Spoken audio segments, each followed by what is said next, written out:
What next ಹಾಗಾದರೆ ಅನಂತಕುಮಾರ್ ಹೆಗಡೆ ಅವರೇ, ನಿಮ್ಮ ಮಹತ್ವಾಕಾಂಕ್ಷೆ ಏನು ಗ್ರೀನ್ ಟೆಕ್ನಾಲಜಿಯಲ್ಲಿ?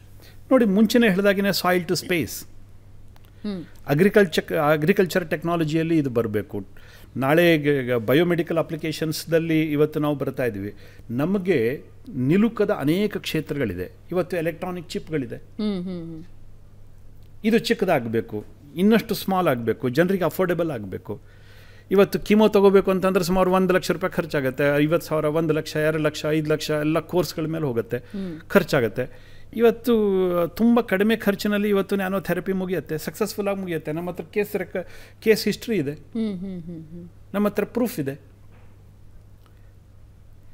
ಸೊ ಹೀಗೆ ಮುಂದಿನ ದಿವಸದಲ್ಲಿ ಎಲ್ಲ ರಂಗಗಳಲ್ಲಿ ಇವತ್ತು ಟೆಕ್ಸ್ಟೈಲ್, ನಾವು 2 ತಾಸು ಶರ್ಟ್ ಹಾಕ್ಕೊಂಡ್ರೆ ಒಂದು ರೀತಿ ವಾಸನೆ ಬರುತ್ತೆ. ಯಾಕೆಂತಂದರೆ ಬೆವರು, ಬಾಡಿಯಲ್ಲಿ ಹೊರಗಡೆ ಸರ್ಫೇಸ್ ನಮ್ಮ ಇದರಲ್ಲೂ ಕೂಡ ಬ್ಯಾಕ್ಟೀರಿಯಾಗಳಿದ್ದಾವೆ, ಫಂಗಸ್ಗಳಿದ್ದಾವೆ, ಅದು ಇದಾಗತ್ತೆ, ನಾಳೆ ವಾಸನೆ ಬರುತ್ತೆ.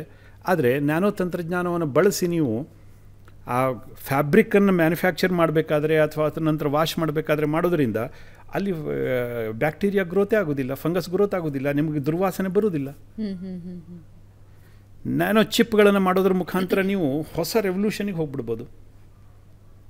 ಅಂದರೆ ಅದು ಮುಂದೆ ಇದೆ, ಐ ಮೀನ್ ಅಂಥ ಒಂದು ಡೆವಲಪ್ಮೆಂಟ್ ಆಗ್ತಾನೇ ಇದೆ, ಮಾಡ್ತಾನೆ ಇದ್ವಿ. ಇವತ್ತು ಸೆಮಿ ಕಂಡಕ್ಟಿಂಗ್ ಮೆಟೀರಿಯಲ್ಸ್ಗಳನ್ನು ನಾವು ಇನ್ವೆಂಟ್ ಮಾಡಿದ್ವಿ. ಇವತ್ತು ತುಂಬ ಟಾಕ್ಸಿಕ್ ಪ್ರೊಸೆಸ್ ಇದೆ, ಅದರಲ್ಲಿ ಏನು ಕ್ರಿಸ್ಟಲ್ಗಳನ್ನು ಬಳಸ್ತಾರೆ ಅದನ್ನು ರೀಪ್ಲೇಸ್ ಮಾಡ್ತಕ್ಕಂಥದ್ದು ಹೇಗೆ, by introducing green technology, how it is possible. ಇವತ್ತು ನಾನೇನಾದರೂ ಹೇಳಿದ್ರೆ ಬಹುತೇಕ ಕೆಲವು ಮಂದಿ ನಗಾಡಬಹುದು, but it is the reality in Kadamba. Agriculture technology, ಇವತ್ತು ಎಷ್ಟು ವಿಷಯಗಳನ್ನು ಹಾಕ್ತಾ ಇದ್ದೀವಿ ನಾವು. ಅದಕ್ಕೆ ಫೋಲಿಯೇಜ್ ಸ್ಪ್ರೇ ಇರ್ಬೋದು, ಕೆಳಗಡೆ ಗೊಬ್ಬರ ಇರ್ಬೋದು, ಅಷ್ಟು ಕೆಮಿಕಲ್ಸ್ ಇಲ್ಲದೇ ಅಗ್ರಿಕಲ್ಚರ್ ಇವತ್ತು ಸಾಧ್ಯ ಇಲ್ಲ ಅನ್ನುವಂಥ ಪರಿಸ್ಥಿತಿ ಬಂದ್ಬಿಟ್ಟಿದೆ. ಸೊ ಗ್ರೀನ್ ಟೆಕ್ನಾಲಜಿಯಿಂದ ಆ ಕೆಮಿಕಲ್ಸಿಂದ ದೂರ ತರ್ಬೋದು, 100% ದೂರ ತರಲಿಕ್ಕಾಗತ್ತೆ. ನಮ್ಮ ಹತ್ರ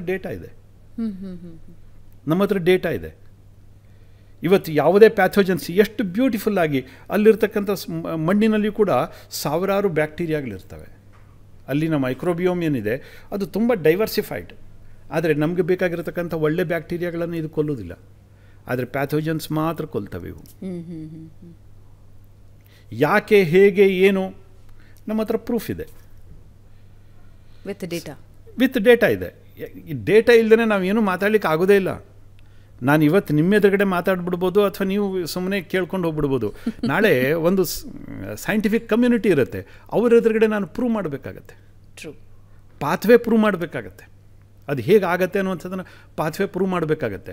ಮತ್ತು ಇದು ಒಮ್ಮೆ ಅಲ್ಲ, ಎಲ್ಲೋ ಒಂದು ಕಲ್ಲು ಹೊಡೆದ್ವಿ ತಾಗೋಯ್ತು, ನೋ, ಮುಗಿದೋಯ್ತು ಅಲ್ಲ. ಅದು ಸ್ಥಿರತೆಯನ್ನು ಕಾಪಾಡ್ಕೋಬೇಕಾಗತ್ತೆ. ನನ್ನ ಹೇಳಿಕೆಯಲ್ಲಿ ಜೀವನದಲ್ಲಿ ಯಾವತ್ತೂ ಕೂಡ ಹೇಳಿರೋ ಮಾತನ್ನು ವಾಪಸ್ ತಗೊಂಡಿಲ್ಲ.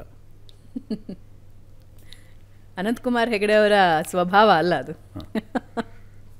ಹೇಳಿರೋ ಮಾತನ್ನು ವಾಪಸ್ ತಗೊಂಡಿಲ್ಲ, ಮತ್ತು ಮಾಡಿರೋ ಕಮಿಟ್ಮೆಂಟಿಗೆ ಯಾವತ್ತೂ ಕೂಡ ಹಿಂದಕ್ಕೆ ಬಂದಿಲ್ಲ.